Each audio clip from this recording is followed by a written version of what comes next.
The Devolution Conference, as intended, has provided us with an opportunity to commemorate the milestone in our 10-year devolution journey, identify challenges, and seek to formulate appropriate responses as we rekindle our commitment to the devolution cause.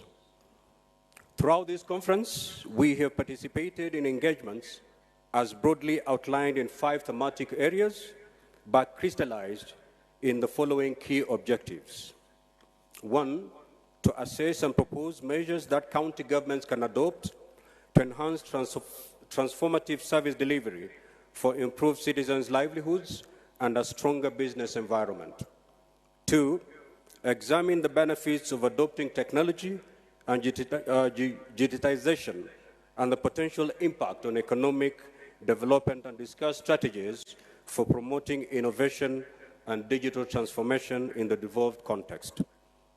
3, to reflect on the trends and challenges that have been experienced in financing the devolved sector and recommend innovative approaches for sustainable and adequate financing for county governments. 4, to evaluate the effectiveness of good governance practices in promoting equitable and sustainable development in the devolved units. And finally, examine strides made in the affirmative action agenda and propose responsive measures that can be adopted to guarantee the place of women, the youth, and the most vulnerable in governance. These constitute the thought-provoking concepts we discussed and interrogated during the plenary and breakaway sessions, culminating in practical steps that we need to take with clear timelines and mechanisms for evaluation and impact assessment. Your Excellency, as we reminisce on the long journey we have traveled to this point, I was reminded of the first cohort of senators, governors, and members of county assemblies and the difficult moments they went through as they pushed to synchronize devolution with our national development priorities. This group, of which I happen to have been part in my capacity as governor, is credited with having laid a firm foundation for devolution under very difficult circumstances.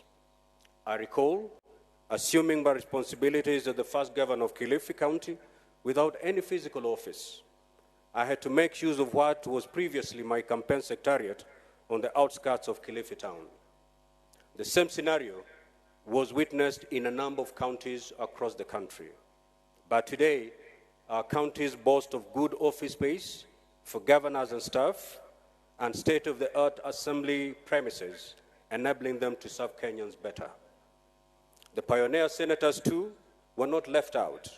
They had to contend with the less than ideal Shimba Hall at the Kenyatta International Convention Center, KICC, in Nairobi, later moving to the County Hall, and finally to the current high-tech chamber at the main parliament buildings. Indeed, it has been a journey of 10 years. These humble beginnings did not dampen their spirits. In fact, it sharpened their resolve in discharging their constitutional mandate of representation, legislation, and oversight. This